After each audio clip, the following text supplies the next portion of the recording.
First ఏమంటున్నారు? శివ అంటే ఇహపరములు రెండింట మంగళాన్ని కలిగించువాడు అని. శివ అంటే మనకి మంగళమయుడు, శాంతి, సౌభాగ్యాలు, శుభము అన్నీ కలిగిస్తాడు అని మీనింగ్ ఉంటుందన్నమాట. సో ఇహమే కాదు, ఏదో ఇక్కడే సుఖము కలిగిస్తారా, మంగళం కలిగిస్తారా అంటే ఇహంలోను పరంలోను అనమాట. ఇక్కడ ఉన్నప్పుడు ఆ తర్వాత మనం పరలోకానికి, మోక్షానికి వెళ్ళడానికి అన్ని చోట్ల మంగళాన్ని కలిగించేవాడు కాబట్టి ఆయన ఏమంటాం? మనం శివ అంటాము. తర్వాత హర. హర అంటే సర్వ సృష్టిని హరించువాడు. ఆఖరిగా హరించే వాళ్ళు ఎవరు? సృష్టి స్థితి లయ, లయకారుడు కదా ఆయన. సృష్టిని అంతా లయం చేస్తారు కాబట్టి ఆయన ఏమంటారంట? హర అంటారంట.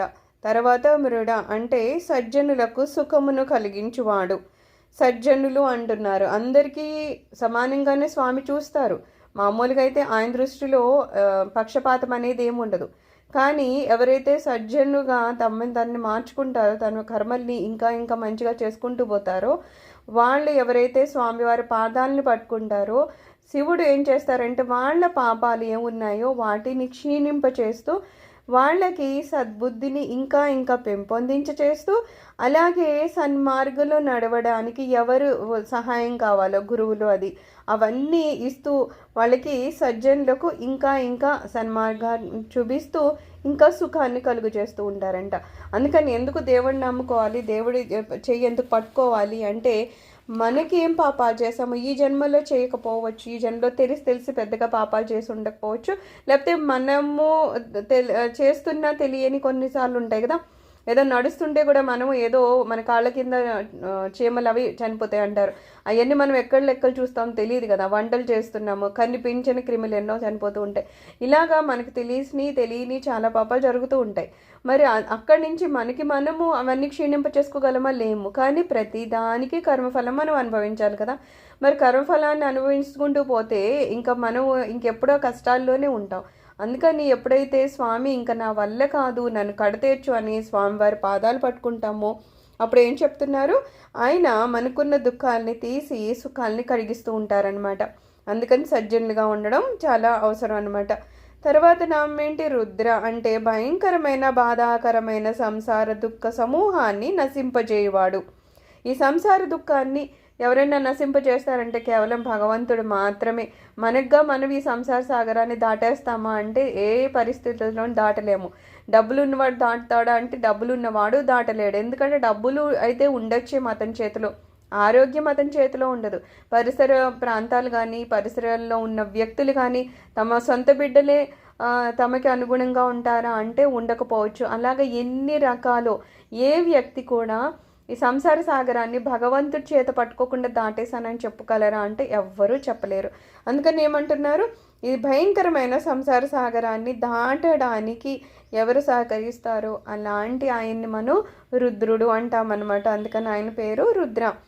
పుష్కర అంటే ఆకాశమే తన రూపమైనవాడు.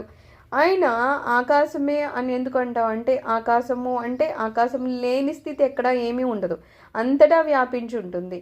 ఆకాశం అంటే ఏదో మనకి ఇక్కడ చూసినప్పుడు మబ్బుల్లా కనిపిస్తుంది అంటే అక్కడికి వెళ్ళి చూస్తే అది కూడా ఏం కనిపించదట. అది అలా కనిపిస్తున్నట్టు మనకి భ్రమ కలుగుతుంది. అలా అనమాట. ఆకాశం ఇక్కడుందా అక్కడుందా అనడానికి ఏమి ఉండదు, అంతటా వ్యాపించింది. స్వామివారు అంతటా వ్యాపించున్నారు.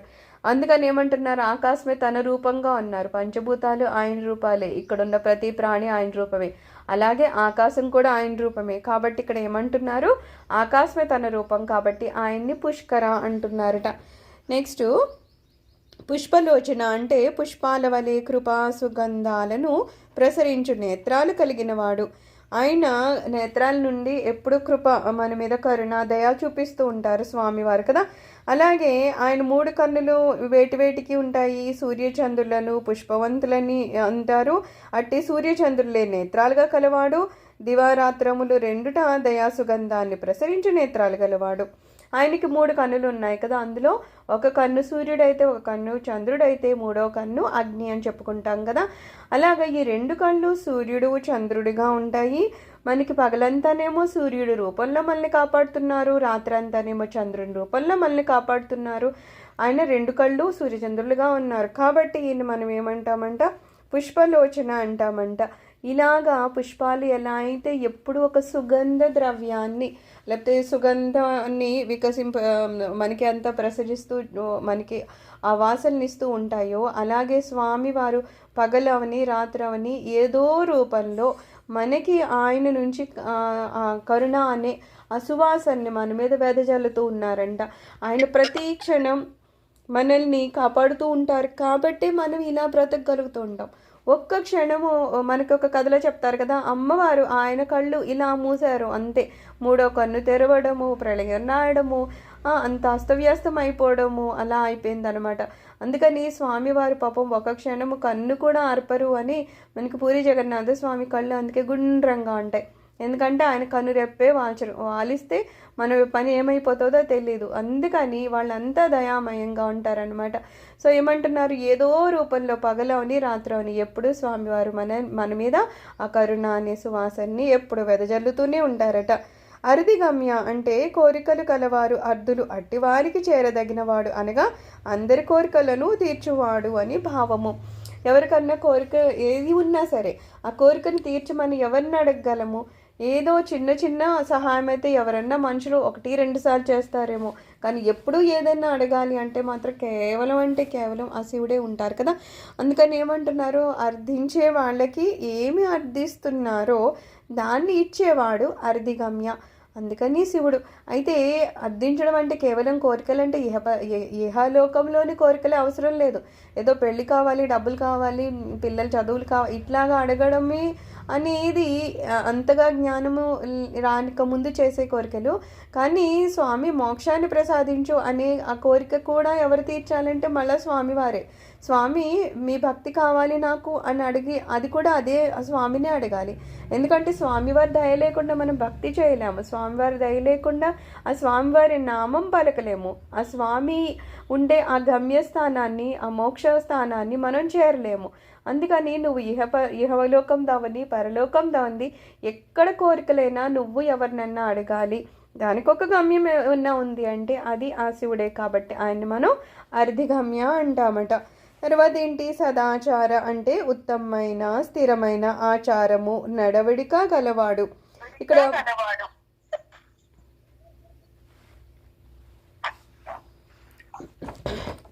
అయితే సదాచారం ఉంటారు స్వామివారు, ఉత్తమమైన వారు, స్థిరమైన వారు, ఆచారము నడవడిక కలవారు శివుడు కదా. ఆయన ఉత్తమమైన వారు, అందులో ఇంకా ఆయనకన్నా ఉత్తములు ఎవరన్నా ఉన్నారని చెప్పడానికే ఉంటుంది, ఆయనే ఉత్తములు. ఆయన స్థిరమైన వారు, ఆయన ఇప్పుడున్నారు, అప్పుడున్నారు, అక్కడున్నారు, ఇక్కడున్నారని లేకుండా అంతటా ఆయన వ్యాపించున్నారు. ఆయన కదలడానికి కూడా స్థలము లేనంతలాగా వ్యాపించున్నారు. ఆయన ఎప్పుడూ స్థిరంగా ఉన్నారు. తర్వాత ఆచారము, అసలు ఆచారం అనేది ఏదన్నా ఉంది, ఏదన్నా సత్ప్రవర్తన ఉంది, సాంప్రదాయం ఏవన్నా ఉన్నాయంటే అది ఆయనకి మించింది ఎవరికి తెలియదు. అంత ఆచార పన్నులు కాబట్టి ఆయన్ని ఏమంటాం మనం, సదాచారులు అని అంటాం అనమాట. తర్వాత సర్వ అంటే సమస్తము తానే ఉన్నాడు. ఇక్కడ ఏది ఉన్నా సరే, ఒక జీవి అవని, ఒక వృక్షం అవని, ఒక రాయి రప్ప అవని, గాలి అవని, పంచభూతాలు అవని, ఏమి అవినా సరే దీంట్లో లేరు అని చెప్పడానికి ఏమన్నా ఉందా? లేదు. అంతటా ఆ స్వామి ఉన్నారు. రకరకాల రూపాల్లో ఉన్నారు. మనకి కనిపించడం వినిపించడం కొన్ని అయితే కనిపించవు వినిపించవు ఆ జీవుల్లో కానీ అలాంటి రూపాల్లో కూడా ఆ స్వామి వారే ఉన్నారు. ఎందుకు అంటే అసలు అంతటా వ్యాపించిందే ఆయన కదా. ఆయనే అన్ని రూపాలుగా ఉండి అలాగా ఏదో మాయావశమై మనం ఇదేదో ఇక్కడ ఉన్నది అనుకున్నట్టు, మన శరీరం ఏదో మనకు శాశ్వతం అన్నట్టు, మనం ఇవేవో అనుభవిస్తున్నాం అన్నట్టు మనం భ్రమలో ఉండి బతుకుతున్నామే తప్పితే నిజంగా ఇక్కడ ఏదన్నా ఉంది, ఎవరైనా ఉన్నారు అంటే అది ఎవరున్నారు? కేవలం ఆ స్వామివారు మాత్రమే ఉన్నారు. అందుకని ఏమంటున్నారు, ఆయన సమస్తము తానే అయి ఉన్నారని. ఆయన కానిది ఏదన్నా ఉందా? ఆయన కాని ఒక జీవి కానీ, ఆయన కాని స్థలము కానీ, ఆయన కాని కాలం కానీ ఏమన్నా ఉంటాయి? ఏమీ ఉండవు. అంతా ఎప్పుడు ఎక్కడ ఎలా అయినా సరే ఆయనే ఉన్నారు కాబట్టి సర్వత్రా ఉంటారు కాబట్టి ఆయన సర్వాన్ని అంటామంట. తర్వాత శంభు అంటే భక్తులకు శుభమును కలిగించేవాడు. శుభములు ఆయన ఇందాక చెప్పినట్టు శివ అంటేనే మంగళము, శుభము అన్నీ కలగడం అనమాట. సో శుభాలు కలిగించాలి అంటే వేరే వేరే ఎవరిని అడగాల్సిన అవసరం లేదు. స్వామివారి పాదాలు పట్టుకుంటే ఎప్పుడూ మనకి శుభమే కలుగుతుంది. మనకి మనసుని శుద్ధి చేసుకొని పూర్ణత స్వామికే శరణాగతి అనుకొని స్వామివారి పాదాలనే పట్టుకొని పూర్ణత ప్రేమతో స్వామివారిని మనం కొలుస్తూ ఉంటే కనుక ఇంకా ఆయన మనకి ఒకవేళ ఏమైనా అశుభాలు కలగాల్సినవి ఉన్నా సరే ఆయన వాటిని పక్కకు తోసి మనకి కేవలం అంటే కేవలం శుభం కలిగిస్తూ ఉంటారు. ఆఖరికి ఆయన పాదాల దగ్గరికి కూడా మనల్ని చేర్చుకుంటారు. అంతకు మించిన శుభం ఏమన్నా ఉందా జీవితంలో? ఇంకేముండదు. సో అలాగ అన్ని శుభాలు కలిగించే ఆయన కాబట్టి ఆయన మనం ఏమంటాం? శంభు అంటాము. తర్వాత మహేశ్వర అంటే తిరోధానకర్త, గొప్పవారిలో ఉత్తముడైన వాడు శ్రీ మహావిష్ణువు. ఆయనకి కూడా అధిపతి మహేశ్వరుడు, మహా ఈశ్వరుడు, అందరికీ ఈశ్వరుడు. ఆయనే అధిపతి కదా, అన్ని రకాలుగా కూడా ఆయనే అధిపతి. తిరోధానకర్త అంటే ఏంటి? జీవులు ఒకసారి లయమైపోయాక వాళ్ళని మళ్ళా సృష్టి జరిగే వరకు ఆయన కడుపులో దాచుకుని మళ్ళా వాళ్ళు జన్మ ఎత్తినప్పుడు ఇంకొకసారి ఇంతకు ముందు జన్మల్లో వాళ్ళు ఏం చేసున్నారో ఆ పాప పుణ్యాలు అవన్నీ చూసి అవి లెక్క కట్టి అప్పుడు మనకి తర్వాత జన్మనిస్తారనమాట. ఇప్పుడు మనం ఈ జన్మలో ఏదో కష్టాలు నష్టాలు సుఖాలు అనుభవిస్తున్నాం అంటే నిజానికి ఏం చెప్తారు? ఇవన్నీ మనం పూర్వజన్మల్లో చేసుకున్న వాటి ఫలితాలు అనుభవిస్తున్నాం, ఇప్పుడు చేసుకున్నవి కాదు. అందుకని అది మనకు అర్థం కాక ఏమనుకుంటాం, అరే ఇప్పుడు మనకి తెలిసి మనం ఎవరిని ఏం బాధ పెట్టడం లేదు, మన జీవితంలో ఏం తప్పులు తెలిసి చేయడం లేదు, మరి ఎందుకు అలాగా మనం ఇంత కష్టపడుతున్నాము అనే బాధ ఎప్పుడు మన వెనకాతలు ఉంటుంది కదా. అప్పుడు ఏమంటున్నారు? ఇవన్నీ ఇప్పుడు వచ్చినాయి కాదు, ఇప్పుడు ఏదో ఒక మామిడి పండు ఏదో మనం తింటున్నాం అనుకుందాం, ఖచ్చితంగా అది నిన్న మొన్న వేసిన విత్తన ఫలం అయితే కాదు. అది మనకు అర్థమవుతుంది. ఎందుకంటే కొంతకాలం పట్టాలి, కొంతకాలం పడితేనే ఏదన్నా ఒక వృక్షం వస్తుంది, ఆ వృక్షానికి ఒక ఫలం వస్తుంది కదా. అలాగే మనం కూడా ఎప్పుడో ఏవో చేసి ఉన్నాము, ఆ చేసిన ఫలితాలు మనకి రావాలి అంటే అది కొంత సమయాన్ని తీసుకుంటుంది. కాబట్టి స్వామి ఏమంటారు? నువ్వు ఇప్పుడంతా మంచిగా చేసుకుంటూ వెళ్ళి, ఎందుకంటే తర్వాత జన్మలు కూడా ఉన్నాయి అనుకుందాం, అటు మళ్ళా జన్మ వస్తే ఇప్పుడు నువ్వు అంతా మంచిగా చేస్తే ఖచ్చితంగా నీకు ఆ తర్వాత జన్మల్లో మంచిగా సుఖంగా లాభంగా మళ్ళా ఆధ్యాత్మిక జీవితాన్ని నువ్వు ఎలా అవలంబించాలో, అది ఎలాంటి గురువులు కావాలో అంతా ఇప్పుడు నువ్వు చేసే దాన్ని బట్టి దొరుకుతుంది. అందుకని ఇప్పుడు ఎంత కష్టపడుతున్నా, లేకపోతే ఎంత ఆధ్యాత్మిక మార్గంలో ఉన్నా, లేకపోతే ఎన్ని పూజలు పునస్కారాలు చేస్తున్నా మా కష్టాలు తీరడం లేదు కాబట్టి ఇంక మేము చెయ్యములే అనుకున్నామనుకో, మనము నెక్స్ట్ జన్మల్లో ఏమొస్తుంది అనే దాన్ని మనం ఇప్పుడే తగ్గించేసుకుంటున్నట్టు లెక్క. ఇది ఎలా ఉంటుందంటే, ఒక బ్యాంక్లో నువ్వు డబ్బులు వేసావు, అదేదో వెళ్ళి రెండో రోజు వడ్డీ అడిగితే వాడు ఇస్తాడు ఇవ్వడు, వాడికి కొన్ని టైమ్స్ ఉంటాయి కదా, ఒక నెలనో సంవత్సరంలో 5 సంవత్సరాలు ఏదో చెప్తాం మనం. సో ఆ తర్వాత వాళ్ళు ఇస్తారు తప్పితే ఇప్పుడు ఇవ్వరు. అందుకని అయ్యో రేపు ఇవ్వలేదు కాబట్టి ఇంకా మన డబ్బులు వేస్ట్ అయిపోయా లేకపోతే వెళ్ళమా అంటే అలా కాదు కదా, ఎవరి లెక్కలు వాళ్ళకు ఉంటాయి. ఇక్కడ ఏమంటారంటే, నువ్వు 1,00,000 గోవుల్ని పెట్టు, ఆ దూడ వెళ్ళి వాళ్ళ అమ్మ ఎక్కడుందో, ఆ 1,00,000 గోవులు ఉన్నా సరే అది కన్ఫ్యూజ్ అవ్వకుండా వెళ్ళి వాళ్ళ అమ్మనే పట్టుకుంటుంది. అలాగా మన జన్మలు మారిపోయినా, లేకపోతే ఇందాక అన్న ఒక ప్రళయం వచ్చేసింది, మనం అందరినీ మళ్ళీ స్వామివారు ఒక చోట ఉంచుతారు, మళ్ళీ నెక్స్ట్ జన్మలు ఇచ్చినప్పుడు ఇక్కడ మధ్య ఇంత సమయం వచ్చింది కదా అని మర్చిపోవడాలు ఏమి ఉండవు. మళ్ళీ మనం ఏం చేసామో నెక్స్ట్ జన్మల్లో, ఈ జన్మలో ప్రతి క్షణము ఈరోజు రేపు అని కాదు, ప్రతి క్షణము మనం ఏం చేసామో ఆ ప్రతి క్షణానికి లెక్క ఉంటుంది అనమాట. ఇప్పుడు ఒకరిని మనం సుఖపెట్టామంటే ఖచ్చితంగా ఆ సుఖాన్ని నువ్వు అంతో ఇంకా దానికన్నా ఎక్కువ నువ్వు అనుభవిస్తావు. అలాగే దుఃఖం కూడా అంతే. ఏదో ఒక మాట అనేసి ఉన్నాం కదా అనుకుందాం, ఒక మాట ఇప్పుడు అన్నాం అంతే, కానీ ఎదుటి నుంచి నువ్వు 10 మాటలో 100 మాటలో పడాల్సిన ఒక స్థితి దేవుడు కల్పిస్తాడు. అలా జరుగుతుంది. అవన్నీ ఏంటి? తిరోధానకర్త, మళ్ళా మనల్ని వెనక్కి తీసుకొని వచ్చే ఈ ప్రాసెస్ ఉంది, ఇదంతా ఆయన చేస్తూ ఉంటారనమాట. అందుకని ఆయన ఏమంటారు? మహేశ్వర అంటాము. అసలు మామూలుగా గొప్పవారిలో ఉత్తమమైన వాడు ఎవడు అంటే శ్రీ మహావిష్ణువు అంట. మరి ఆయనకి కూడా ఆయన అధిపతి అంటున్నారు, దేవతలందరికీ అధిపతి కదా, అందరికీ అధిపతి కాబట్టి ఆయన మహా ఈశ్వరుడు, అందుకని మహేశ్వరుడు. ఇంకొకటి ఏమంటారు? చంద్రపీడ, చంద్రుని పూలమాల వలె ధరించిన వాడు. చంద్రుడిని ఆయన తల మీద సిక మీద ఇలా ధరిస్తారు కదా, ఇలా ఒక ఏదో పూల మాల కట్టుకుంటే ఎలా ఉంటుంది అలా ధరించినట్టు ఆయన్ని ధరించారట. అందుకని ఆయన్ని చంద్రపీడ అంటున్నారట. అలాగే చంద్రమౌళి సిగలో జాబిల్లిని ధరించినవాడు. ఆయన జాబిల్లిని అవన్నీ సిగలో ధరించి ఉంచుతారు కదా, వాళ్ళ శిరోజాల నిండా సుగంధ పుష్పాలు చాలా ఉంటాయి, అందులో ఒకటి జాబిల్లట. అలాగా దాన్ని ధరించి ఉన్నారు కాబట్టి ఆయన్ని చంద్రమౌళి అంటారట. విశ్వము అంటే చరాచర రూపమైన విశ్వము తానే అయ్యున్నవాడు. ఇక్కడ ఒక విశ్వం ఉంది అంటే ఆ విశ్వం లాగా ఆ రూపాన్ని ధరించింది ఆయనే, ఆ విశ్వంలో ఉన్న ప్రాణుల రూపాన్ని ధరించింది ఆయనే, ప్రతి రేణువు ఆయనే, అందులో ఇంకా ఇంకా చిన్న రేణువులు ఉంటాయి అవి కూడా ఆయనే. అలాగా ప్రతి అంశంలోనూ ఆయన ఉన్నారు కాబట్టి ఈ విశ్వం అంతా ఆయనే ఆక్రమించి ఉన్నారు, లేకపోతే ఆయనే విశ్వంగా తయారై ఉన్నారు కాబట్టి ఆయన ఏమంటారట, విశ్వము అంటారంట. తర్వాత ఏంటి, విశ్వంభరేశ్వర అంటే ఈ విశ్వాన్ని భరించు విష్ణువునకు కూడా అధిపతి. విశ్వంభర అంటే విశ్వాన్ని భరించేవాడు విష్ణువు, ఆయనకి అధిపతి కాబట్టి ఆయనకి కూడా ఈశ్వరుడు కాబట్టి ఆయన ఏమంటున్నారంట, విశ్వంభరేశ్వర అంటావంట. వేదాంత సార సందోహ అంటే వేదాంత సారములైన ఉపనిషత్తులు మొదలైన వాని రూపమైన వాడు.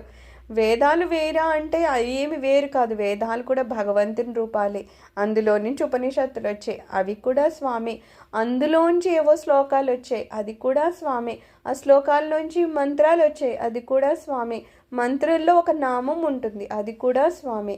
అంటే శబ్ద రూపంలో ఉంటారు స్వామి. ఏ రకంగా వెళ్ళినా సరే స్వామి. కాబట్టి ఇక్కడ ఏమంటున్నారు, వేదాంత సార సందోహ.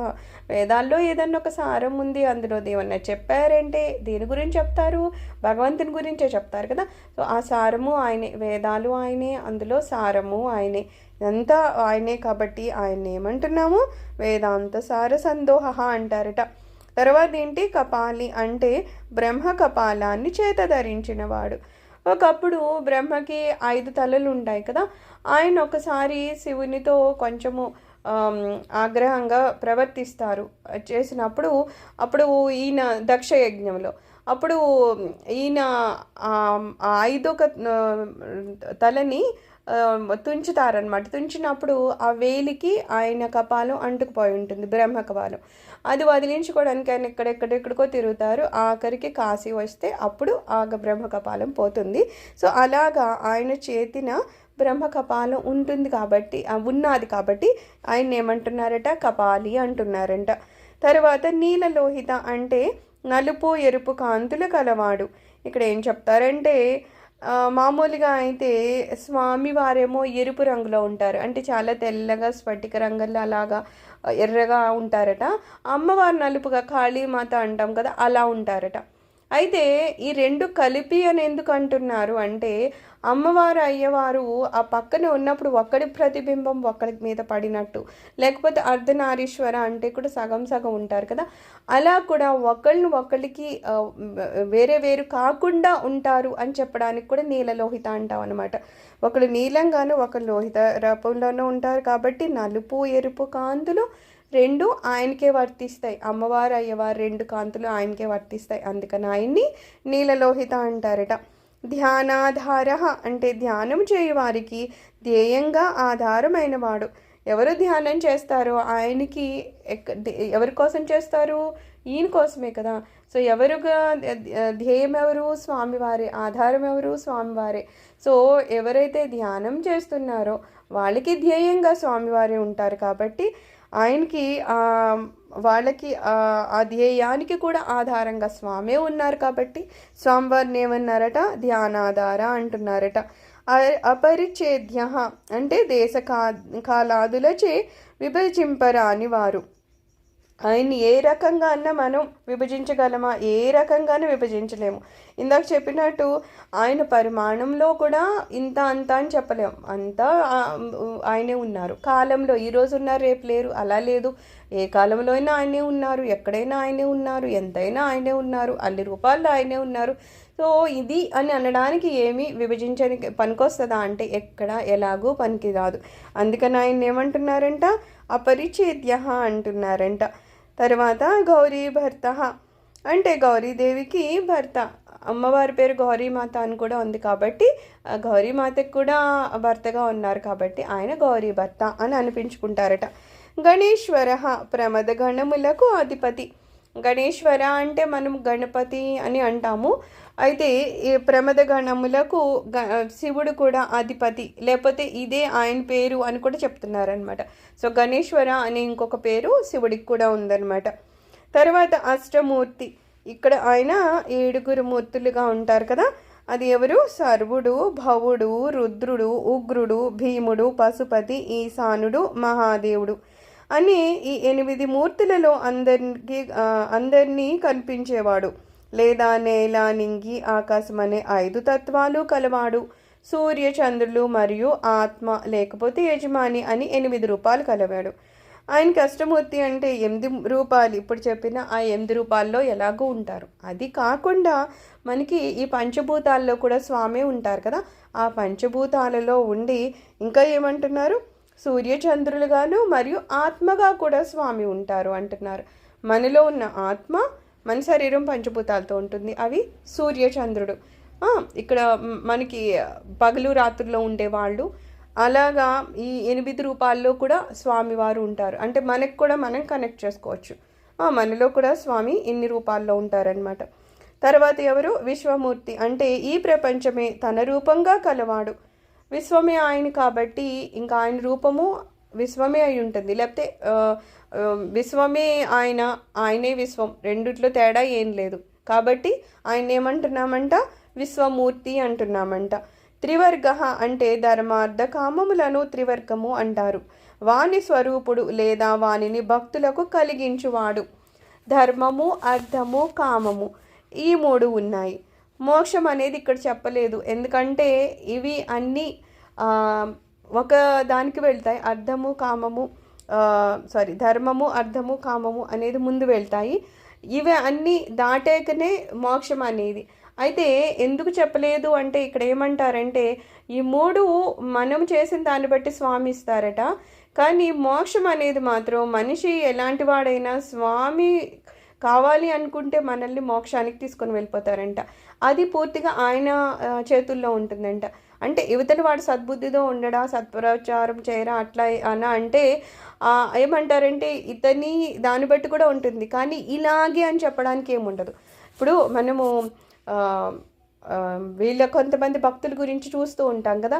అందరూ ఏమైనా ఏదో ఎప్పుడు గుడుల్లోనే చేశారు, ఇలా సాంప్రదాయాలు చేశారు, ఆచార వ్యవహారాలు చేశారని చెప్పడానికి ఉంటుందా? అలా ఏముండదు. ఏమీ తెలియని వాళ్ళు కూడా, లేకపోతే ఏదో మాంసం పెట్టిన వాళ్ళు, ఆ చెప్పుతోనే శివలింగాన్ని తుడిచిన వాళ్ళు, వాళ్ళకు కూడా మోక్షం ఇచ్చేసారంటే స్వామివారు ఇక్కడ బాహ్యపరంగా మనిషి ఏం చేస్తున్నాడు అనే దానికి పట్టింపు లేకుండా ఆ భక్తుడు ఎలాంటి వాడు, అతని హృదయం ఎలా ఉంటుంది, దాన్ని బట్టి ఆయన మోక్షం అనేది పూర్తిగా ఆయన చేతుల్లో ఉంటుందన్నమాట. సో ఏదో కొన్ని పూజలు చేసాము, లేకపోతే ఏదో అందరికీ తెలిసేంత ఇన్ని ఏవో చేసేసారు అంటే ఖచ్చితంగా వాళ్ళకి మోక్షం వచ్చేయాలి, స్వామి పాదాల దగ్గరికి వెళ్ళిపోతామా అనేది ఏమాత్రం గ్యారెంటీ లేదు. ఎందుకంటే ఈ బయట కనిపించేవి కేవలం మనల్ని అందులోకి తీసుకుని వెళ్ళడానికి తప్పితే ఖచ్చితంగా 3వది అయితే రాదు. అయితే ధర్మ, అర్థ, కామ ఇవి మన చేతుల్లోనూ ఉంటాయి. మనము అడుగుతాము, స్వామి వారు ఇస్తారు. ఇవన్నీ కలిస్తేనే ఈ 3 వర్గాలు అవుతూ ఉంటాయి. ఇవి కూడా స్వామివారు ఇస్తేనే మనకు వస్తాయి అంటున్నారు. సో ఈ 3 ఆయన ఇచ్చేవే కాబట్టి ఆయన్ని త్రివర్గ అని కూడా అంటారట. తర్వాత ఏమంటున్నారు? సర్గ సాధన అంటే సృష్టిని సృష్టించడానికి సాధ్యమైనవాడు. ఈ సృష్టిని సృష్టించాలి అంటే ఆయనకి తప్పితే ఇంకెవరికన్నా సాధ్యమవుతుందా? ఏదైనా భగవంతుడే కదా చేస్తాడు. భగవంతుడు చేస్తేనే ఈ సృష్టి అనేది సృష్టించబడుతూ ఉంటుంది. ఆయన్ని సృష్టించడం కానీ, పాలించడం కానీ, లయం చేయడం కానీ ఏదైనా ఆయన తప్పితే వేరే వాళ్ళు ఎవరన్నా ఉన్నారా? వేరే వాళ్ళు ఎవరన్నా చేతనవుతుందా అంటే ఏం చేతనవదు. కాబట్టి అదంతా ఆయనే చేస్తున్నారు కాబట్టి ఆయన ఏమంటారట? సర్గ సాధన అంటారట. తర్వాతది జ్ఞానగమ్యము, జ్ఞానముచే చేరదగినవాడు. జ్ఞానం అనేది ఉంటేనే కదా, భగవంతుని గురించిన జ్ఞానం మనకి తెలిస్తేనే కదా అసలంటూ భగవంతుడు ఉన్నాడు, ప్రతి అణువులో స్వామి ఉన్నారు, ఆ భగవంతుని చేరుకోవడమే నా జీవిత గమ్యము అనే జ్ఞానం మనకి కలిగితే కదా మనలో ఈ జ్ఞానాన్ని కలిగించాలంటే మళ్ళీ భగవంతుడే గురువు రూపంలో వచ్చి మనకి జ్ఞానాన్ని కలిగించాలి. సో అక్కడ కూడా భగవంతుడే ఆయన అనుగ్రహం మనమే చూపిస్తారు. తప్పితే మనకి జ్ఞానం అనేది తెలుస్తో తెలియదు. పొద్దున్న చెప్పుకున్నట్టు జ్ఞానం తెలియాలంటే కూడా మనలో చక్రాలు, మనకి ఉన్న 7 చక్రాలు అది ఒక్కొక్కటి యాక్టివేట్ అవుతాయి. ఎప్పుడైతే అవి ప్రతిస్పందిస్తాయో అప్పుడే కొన్ని విషయాలు మనకి అర్థమవుతూ ఉంటాయి. తప్పితే వేరే వాళ్ళు చెప్పినంత మాత్రాన మనకి అర్థం కావు. ఎందుకు అందరూ అర్థం చేసుకోలేరు అంటే మన సాధన అంతలా ఉండాలి. మన సాధన పెరిగే కొద్దీ మనలో చక్రాలు యాక్టివేట్ అవుతూ ఉంటాయి. చక్రాలు యాక్టివేట్ అయినాకనే ఏదన్నా కొన్ని విషయాలు మనకు అర్థమవుతూ ఉంటాయి. అలాగా ఎప్పుడైతే మన జ్ఞానాన్ని సంపాదిస్తూ ఉంటామో ఎలాగని అశాశ్వతమైన వాటిని వదిలేసుకుని శాశ్వతమైనవి ఏంటో తెలుసుకోవడం అదొక జ్ఞానము. శాశ్వతమైన ఆ స్వామినే పట్టుకోవాలంటే కేవలము నా ఆత్మని నేను ప్రాముఖ్యత ఇవ్వాలి. తప్పితే అశాశ్వతమైన లేకపోతే అనాత్మ మీద నేను అంత పట్టించుకోవాల్సిన అవసరం లేదు. ఇవన్నీ మనం తెలుసుకుంటూ ఆఖరికి ఏం చేస్తాము, ఆ స్వామివారి పాదాల దగ్గరికి చేరుకుంటాం. సో అలాంటి జ్ఞానంకి గమ్యమైన వాడు ఎవరు? ఆ జ్ఞానానికి ఇవన్నీ ఏమైనా చేస్తున్నామంటే దేనికోసం చేస్తున్నాము? ఒక గమ్యస్థానం మనకుంది, ఒక గమ్యాన్ని చేరాలనుకుంటున్నాం. అదేంటి గమ్యము? ఆ స్వామివారి పాదాలు అనే మోక్షము. అక్కడికి వెళ్ళాలనుకుంటున్నాం కాబట్టి ఈ జ్ఞానం అంతా మనకు అవసరం అవుతుంది. అందుకని ఏమంటున్నారు, మనం సాధించేదామని అనుసరించేదామని ఆచరణలో పెడుతుందామని అంతా ఏంటంటున్నారు, దానికో గమ్యం ఉంది. ఆ గమ్యమే స్వామివారి పాదాలు అంటున్నారు. అందుకని స్వామివారు జ్ఞానగమ్య అని చెప్పబడుతున్నారు. తర్వాత ఏంటి, దృఢప్రజ్ఞ స్థితప్రజ్ఞుడు చలింపని తెలివి కలవాడు. ఆయన ఎలాగూ దృఢప్రజ్ఞుడే. ఆయన దేనికన్నా ఆయనకి ఏమన్నా ఇది మంచి, ఇది చెడు, ఇది సుఖము, ఇది దుఃఖము, ఇది కావాలి, అది వద్దు, ఇలా ఏమన్నా ఉంటుంది? ఏముండదు. ఎప్పుడు ఒకటే ఉంటారు, మహదానంద స్థితిలో ఉంటారు. ఆయన ఎప్పుడు ఆనంద స్థితి, బ్రహ్మానంద స్థితి, మహదానంద స్థితిలో ఉంటారు. సో ఏమంటున్నారు, ఆయన స్థిత ప్రజ్ఞుడు కదా. అలాగా ఆయన ఉన్నారు. అలా ఉండే వాళ్ళని ఆయన దగ్గరికి తీసుకుంటారు. మనకి అదే చెప్తారు. ఎందుకు ప్రతి దాని గురించి అలా బాధపడిపోతారు, ఏదో సుఖమని దుఃఖమని? ఇవన్నీ కాదయ్యా శాశ్వతము. ఇవన్నీ వదిలేసి అవన్నీ ఉన్నా సరే దాన్ని ఒక చోట అంటే ఏదో బాధ్యతగా అలా ఉంచుకొని మనసును మాత్రం నాకు అర్పించే అంటారు. ఎప్పుడైతే మనం శివుని పాదాల దగ్గరికి అర్పించేస్తామో ఇంకా సుఖం సుఖంగా అనిపించదు, దుఃఖం దుఃఖంగా అనిపించదు. మహదానంద స్థితి. అంతలో ఎంత ఉన్నారు? స్వామి ఉన్నారు. ఏది జరిగినా స్వామి ఉన్నారు. రేపొద్దున్న వెళ్ళేది స్వామి దగ్గరికి. ఇంకెప్పుడు చూసినా స్వామి స్వామి స్వామి అని అనుకున్నప్పుడు ఇక్కడ ఏం చెప్తున్నారు, అలాంటి దృఢప్రజ్ఞ ఉన్న స్థితప్రజ్ఞుడైన వాడు స్వామివారికి ఇష్టము. ఆయన ఎలాగూ స్థితప్రజ్ఞుడే కాబట్టి ఆయన ఏమంటామంట, దృఢప్రజ్ఞ అని అంటామంట. దేవదేవ అంటే దేవతలకు దేవుడై వరాలను ఇచ్చేవాడు.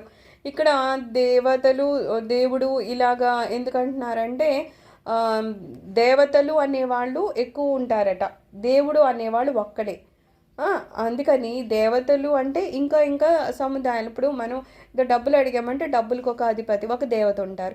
అలాగే మన అవయవాల్లో కూడా మనం చెప్పుకున్నాం కదా, కళ్ళు ఉన్నాయంటే ఆ దృష్టికి ఒక దేవత ఉంటారు.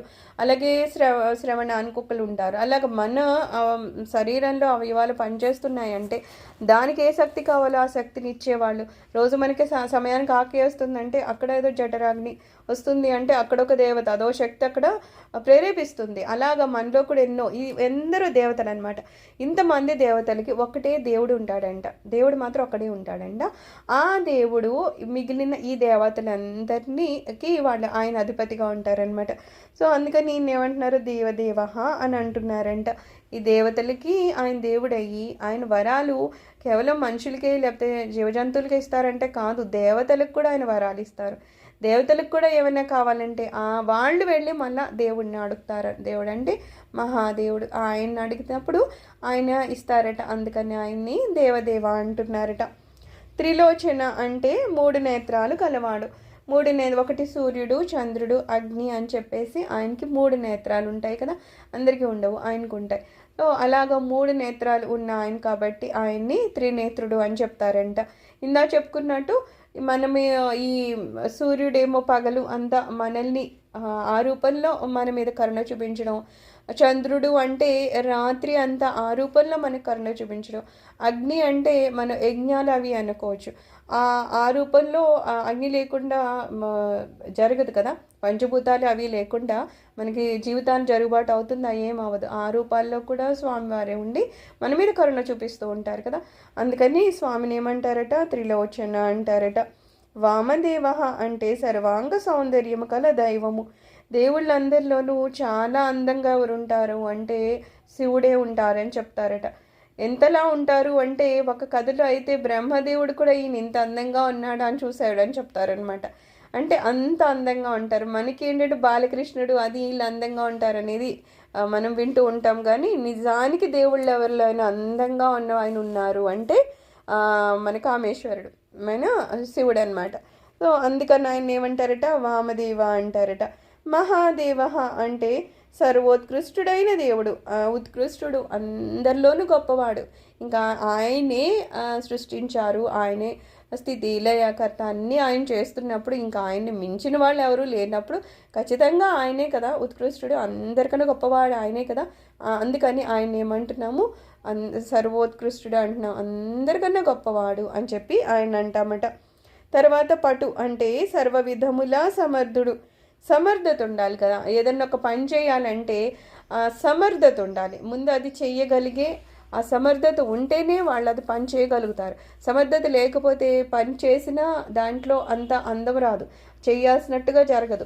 అందుకని ఏమంటున్నారు, స్వామివారు ఇంత పెద్ద సృష్టి చేస్తున్నారు, ఇంతమంది మన మనుషులు ఉన్నాం, జీవ జంతువులు ఉన్నాయి, లేకపోతే ఇంకా ఏది జరగట్లేదు, అన్నీ జరుగుతున్నాయి. టైంకి సూర్యుడు వస్తున్నాడు, తర్వాత చంద్రుడు వస్తున్నాడు, లేకపోతే ఈ మన కాలాలు వస్తున్నాయి వెళ్తున్నాయి, అన్నీ అంతలాగా టైంకి అన్నీ జరుగుతున్నాయంటే ఒక ఆయన అక్కడ కూర్చొని నడిపిస్తున్నారు, సమర్థతతో నడిపిస్తున్నారు. ఏది అటు ఇటు పొల్లిపోకుండా ఉంటుందంటే ఆయన వల్ల జరుగుతున్నాయి కదా. అంత సమర్థత ఆయనకి ఉంది కాబట్టి ఆయన్ని ఏమంటున్నారు, పటుహు అంటారట. తర్వాత పరివృఢ అంటే యాజమాన్యాన్ని నిర్వహించటం యందు సమర్థుడు. ఇంతమందిని చూడాలి అంటే ఆయన యజమాని కదా, ఆయన క్రిందని ఇంకా దేవతలు ఉంటారు, వాళ్ళ క్రింద ఇంకా ఎవరు వాళ్ళకి చేసిన అనుచరులు ఉంటారు, ఆ క్రింద ఏదో మునులు ఋషులు లాంటి వాళ్ళు, ఆ తర్వాత ఏదో రాజులు లాంటి వాళ్ళు, ఆ తర్వాత సామాన్య మానవులు, మన కింద ఇంకా ఈ జంతువులని అవి అలా అలా అలా రకరకాలుగా ఎన్నో రకరకాల మంది ఉన్నారు. మరి ఇంతమందిని ఎవరన్నా చూస్తున్నారు అంటే ఆయనే కదా అందరికీ యజమాని. అలాగా శివుడు అందరినీ కనిపెట్టుకుని ఉన్నారు, అందరినీ సరిగ్గా సమర్థవంతంగా పాలిస్తున్నారు కాబట్టి ఆయన ఏమంటున్నామంట, పరివృఢ అంటున్నామంట. తర్వాత ఏంటి, దృఢ స్థిరమైన మాడు, బలవంతుడు, వశిష్ఠుడు. ఈయన్ని దృఢంగా ఉంటారు కదా, దృఢంగా అంటే స్థిరంగా ఉండడం, అంతేగాని ఏదో చిన్న అటు ఇటు వచ్చేస్తే బెంబేలు ఎత్తుపోవడం, ఈ పని జరగదులే అని వదిలేయడం, ఇలా ఇలా చేసేవాడిని దృఢం అనలేం. కానీ ఈయనంటే ఇంకొకసారి ఆయన సృష్టి చేశారంటే మళ్ళీ ప్రళయం వచ్చేవరకు అదంతా జరిగేటట్టు చూస్తారు. మళ్ళీ ప్రళయం వచ్చినప్పుడు ఆయన కడుపులో వీళ్ళందరినీ జాగ్రత్తగా పెట్టుకుంటారు, కొంతకాలం పెడతారు, మళ్ళా సృష్టి చేస్తారు. సృష్టి మళ్ళీ ఎందుకు చెయ్యాలంటే మరి ఏవో పాప పుణ్యాలు ఉండిపోయినాయి. పుణ్యం ఉన్నవాడు ఏదో కొన్ని మోక్షానికి వెళ్ళినవాడు వెళ్ళిపోతాడు, బాగుంది. మరి పాపం పాపాలు చేసి ఉండిపోయాడే వాడి పరిస్థితి ఏంటి, అలాగే ఉండిపోతే కష్టం కదా. అందుకని మళ్ళా అతనికి ఇంకొక పునర్జన్మిస్తారనమాట, ఇచ్చి అప్పుడైనా బాబు కాస్త పుణ్యం చేసుకో, మళ్ళా మళ్ళా మళ్ళా మళ్ళీ ఇలా జన్మలు ఎత్తకు అని ఇన్ని రకాలుగా ఏదో గురువులతోనో వేదాంతాలతోనో వేదంలోనో ఇందులోనో అందులోనేవో మనకి తెలిసేటట్టు చేస్తారు. తెలీదు అనడానికి ఏమి ఉండదు, కానీ మనిషి ఎంతో అజ్ఞానంలో పడి ఉన్న టైం అంతా ఏదో తినడానికి తాగడానికి పడుకోవడానికి అన్నట్టు టైం చేసేసుకొని మళ్ళీ అలా వెళ్ళిపోయాడు అనుకో. అలాంటి వాళ్ళని ఏం చేయాలి, మళ్ళీ ఆయన ఏదో కొంతకాలం ఉంచుతారు, మళ్ళీ తిప్పి ఇందులోకి తీసుకొస్తారు. అయితే ఇలాగా ఆ చక్రం తిరుగుతుంది పాపాత్ములకి. అయితే ఏం చేస్తారు, ఇంక ఇతనికి ఇలాగ అవ్వడం లేదని చెప్పి చాలా కష్టాన్ని ఇస్తారు. ఎంత కష్టం అంటే అప్పటి వరకు ఏమనుకున్నాడు, జీవితం అంటే తినడం తాగడం సుఖపడ్డమే అనుకున్నాడు కదా. అప్పుడు అర్థమవుతుంది, ఇది కాదు, ఏదో కష్టం వస్తుంది, కష్టం ఉందంటే ఇందులోంచి నేను బయటికి రావాలి కదా అని అప్పుడు కష్టపడి నెతుక్కుంటాడు అనమాట. అప్పుడు దేవుడి పాదాలను పట్టుకుంటాడు. సో ఏం చేసినా స్వామి ఎందుకు చేస్తారంటే ఆయన దగ్గరికి చేర్చుకోవడానికి. బుద్ధిమంతుడు జ్ఞానాన్ని సంపాదించుకున్నవాడు ఎలాగూ ఆయన దగ్గరికి వెళ్ళడానికి ప్రయత్నాలు చేస్తాడు. ఆఖరికి మన ప్రయత్నాలు బాగున్నాయి, పర్వాలేదు అనుకుంటే స్వామివారు ఆయన దగ్గర తీసుకుంటారు. లేదు ఇంకా సరిగ్గా పండలేదు పండు అంటే ఏం చేస్తారు, ఇంకా కొంతకాలం అలా ఉంచుతారు కదా. అలాగా మనల్ని ఇంకొకసారి మళ్ళా జన్మలెత్తేటట్టు చేస్తారు. ఎందుకు? నువ్వు జ్ఞానాన్ని సంపాదించు, సన్మార్గంలో నడు, ఆఖరికి నీ గమ్యం ఏదో దాన్ని చేరుకో, నా పాదాలను చేరుకో, మోక్షాన్ని సాధించు అని చెప్పడానికి అనమాట. అందుకని ఇక్కడ స్వామిని ఏమంటున్నాము? దృఢ అంటున్నామంట. సర్వం శ్రీ శివ చరణారవిందార్పణమస్తు.